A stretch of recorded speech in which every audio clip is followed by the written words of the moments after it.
रात 11:47। Platform number 5 पर धुंध तैर रही थी। स्टेशन का नाम टिमटिमाती लाइट में आधा दिख रहा था, शिवपुर जंक्शन। अजीब बात यह थी कि आरव ने अपनी पूरी जिंदगी में इस स्टेशन का नाम कभी नहीं सुना था। उसकी ट्रेन अचानक यहां क्यों रुक गई ये समझ नहीं आ रहा था। ट्रेन के अंदर अनाउंसमेंट हुआ, तकनीकी कारणों से ट्रेन कुछ समय के लिए रुकेगी। आवाज स्पीकर से कम किसी बहुत दूर जगह से आती हुई लग रही थी। आरव खिड़की से बाहर झांक रहा था। प्लेटफॉर्म पूरी तरह खाली, न कोई कुली, न चाय वाला, न कुत्ता, बस पीली ट्यूबलाइटें और हवा में उड़ती राख जैसी धूल। उसने मोबाइल निकाला, नेटवर्क नहीं था।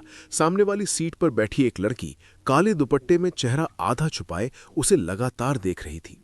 पहली बार दोनों की नजरें मिली। ये स्टेशन मैप में नहीं है, उसने धीमे कहा। आरव हल्का हंसा। आप मजाक कर रही हैं? आप खुद देख लीजिए। उसने अपना फोन दिखाया। मैप पर सिर्फ काली स्क्रीन थी और बीच में एक लाल डॉट। नीचे लिखा था नो रिकॉर्डेड लोकेशन। तभी ट्रेन की लाइट एक पल को बंद हुई। पूरा डिब्बा अंधेरे में डूब गया। उसी अंधेरे में किसी बच्चे के हंसने की आवाज गूंजी। फिर लाइट वापस आ गई। आपने सुना? आरव ने पूछा। लड़की बोली, यहां आवाजें हमेशा आती हैं। हमेशा? मतलब जो लोग यहां रुकते हैं वो ये आवाजें सुनते हैं। रुकते हैं मतलब?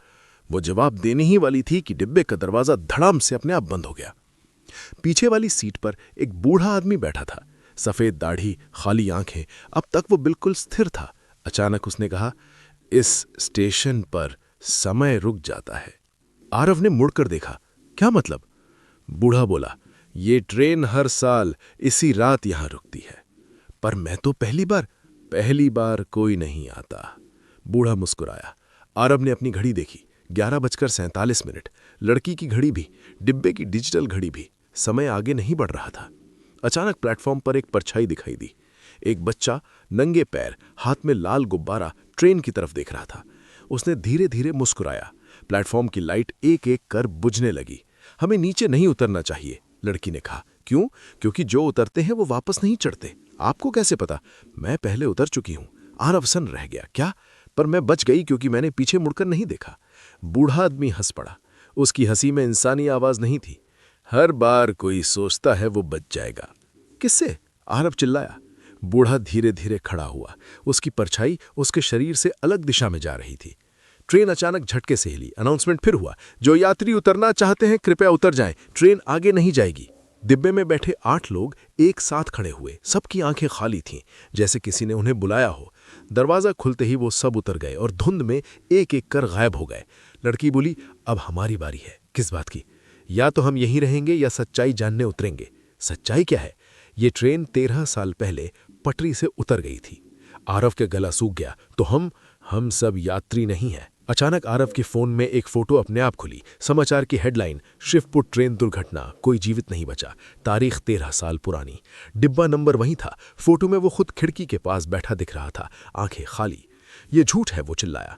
लड़की की आवाज बदल गई, गहरी और अजीब। तुम्हें याद नहीं क्योंकि तुम भूलना चाहते थे। मैं जिंदा हूं। तुम 13 साल से इसी ट्रेन में बैठे हो। बाहर वाला बच्चा खिड़की के पास आ गया। उसने कहा, अब खेल खत्म होने वाला है। डिब्बे की लाइट्स लाल हो गईं। ट्रेन के बाहर पटरी नहीं थी, सिर्फ अंधेरा। बूढ़ा आदमी दरवाजे पर खड़ा था।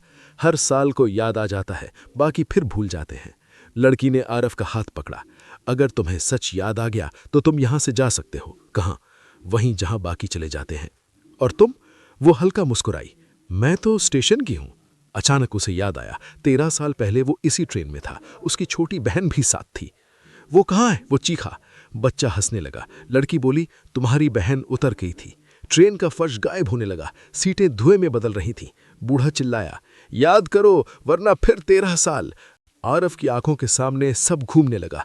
चीखें, ब्रेक फेल, पटरी टूटना, अंधेरा और उसकी बहन का हाथ छूटना। बच्चा अब खिड़की के अंदर था। उसने पूछा, क्या तुम इस बार उसे लेने उतरोगे? और तभी ट्रेन पूरी तरह अंधेरे में गिरने लगी।